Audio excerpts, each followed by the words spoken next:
So I got this bisection method.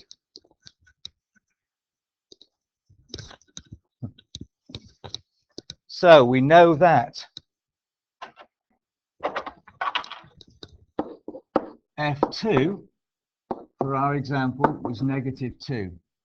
I better just rewrite this function for the purpose of the note. So what did we have? We have fx equals x cubed minus 3x minus 4, if I remember correctly. And we found that f2 is -2.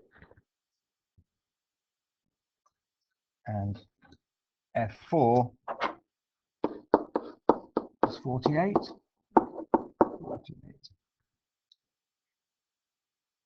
Bisect. Now use a value halfway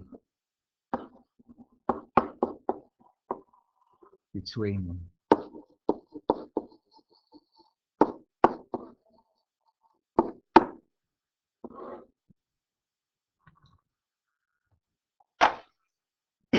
Incidentally, just as when you use this regularly and you get used to it, we could use little tricks, because if I look back to this, I found that if when the function was 2, I had -2, which is about here somewhere, but when I put 4 in, it was way over.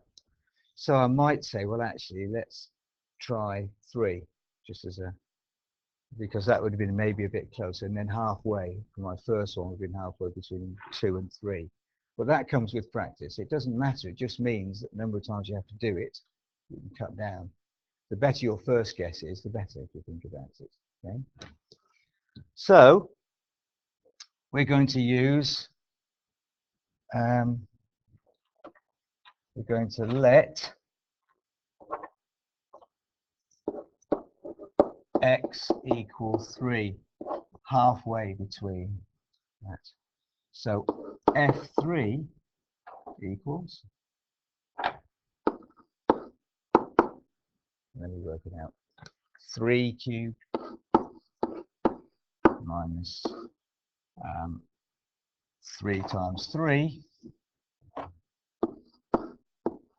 minus 4.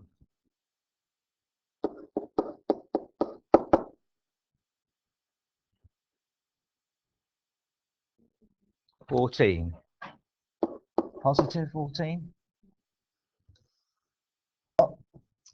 Let's look at what we've got. Okay, we've got that. Just to write it down so we can see it, f4 was positive. This is what we have to think about now. f2 is negative.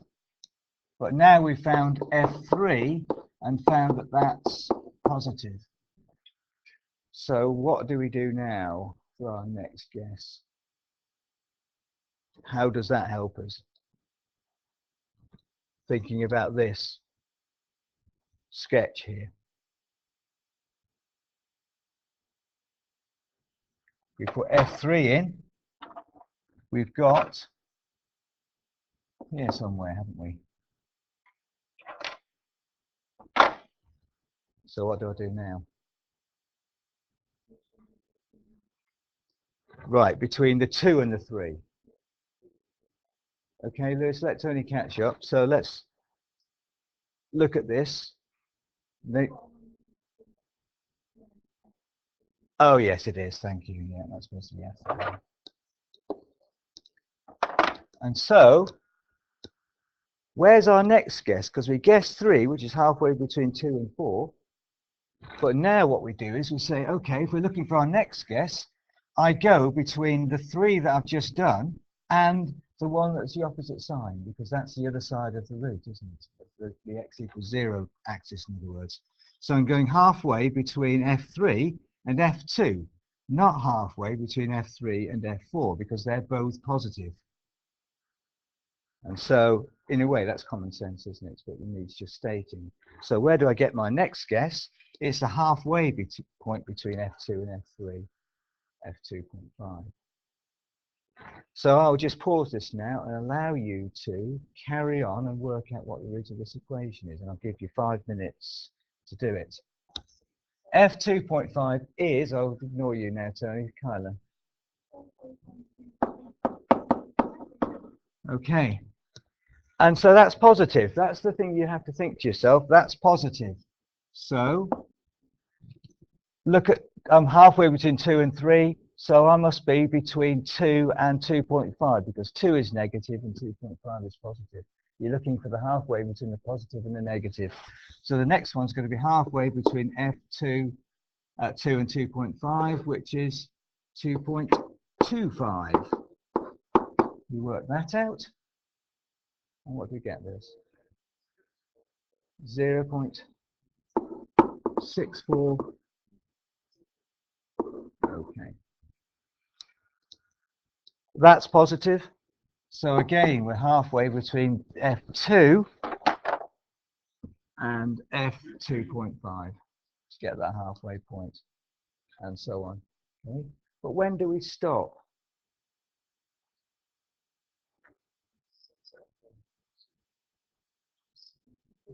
Yeah, set yourself for significant figures. I'll carry on until I've got 0.000 to 3 significant figures, and then I'll say. Okay, so you could, when do you stop?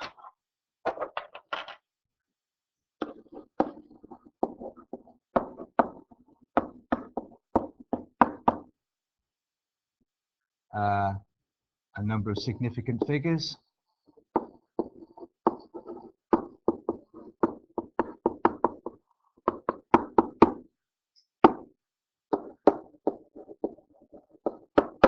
And instead of thinking of it in terms of 0.3 noughts as close enough, you could look at this, and if the value of f is not changing by to 3 significant figures, then you'll stop. That's another way of thinking about it.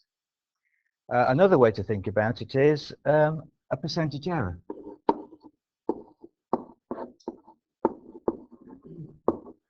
Can anybody remind me how to find a percentage error?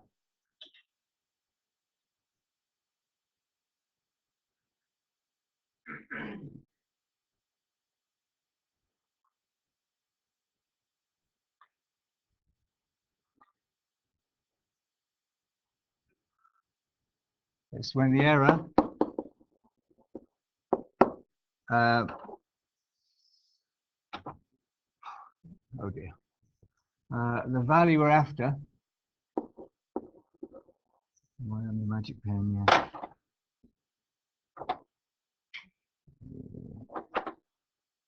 The value that we're after. So we would use the previous one, the previous x that we put in, minus. No, it's just, I think I've got this right. But the overall idea for a percentage error is your error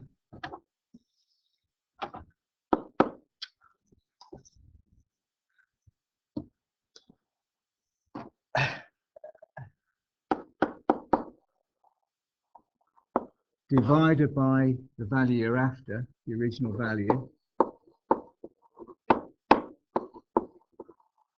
times by 100% to get it as a percentage, is how we work out a percentage error. So in this case, I might say, okay, I'm going to subtract Fn, whatever that is, from the previous one, and then divide that by the previous result, times by 100, and see what the error is in my previous guess and the guess I'm on at the moment, that sort of idea.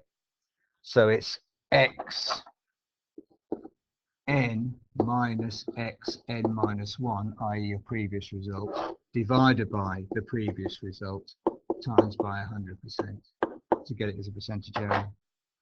There's another way you could think about doing it, but you'll probably go with the significant figures one.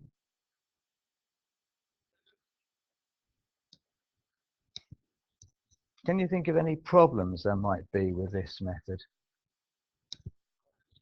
Time consuming.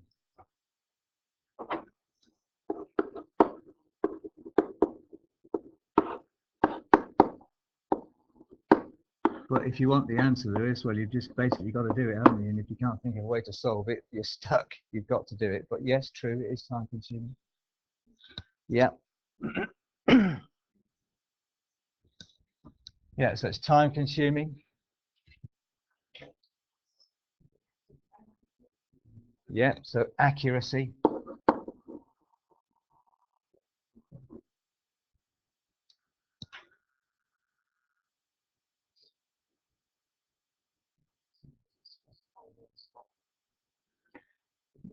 Yeah, I suppose that's to do with that, isn't it?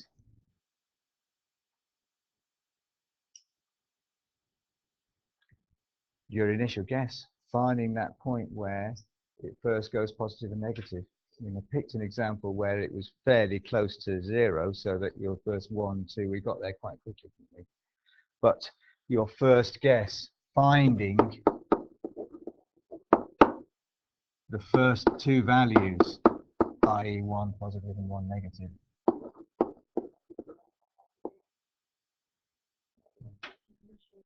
Yes, that's right, yeah.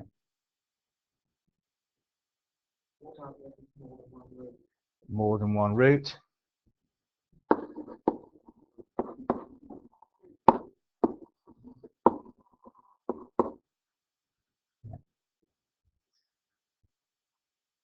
And of course, all these problems will become important in different situations. If the problem of more than one route rears its head, it might be that you've got an idea in a particular situation roughly where the route is anyway, so you know you've got the right one, and you're not really interested in whether there are others.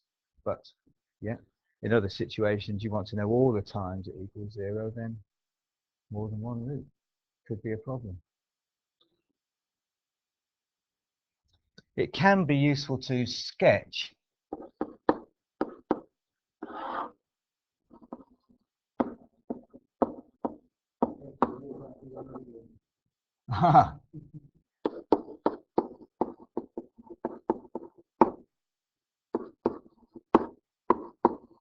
If you know what it looks like, yes, well done. Add that to our list. What if there's no route?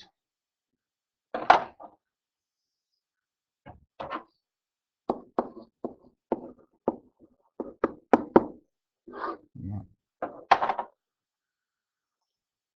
So these are all things we have to consider. Obviously, if you're asked to do a function as part of this course, I'm not going to give you a function where there's no root, but it could be that if you're trying to solve an equation, some function equals 0, it might be that it doesn't. Okay, so that's the bisection method. So I'll stop that here, and then we're going to have a look at another one.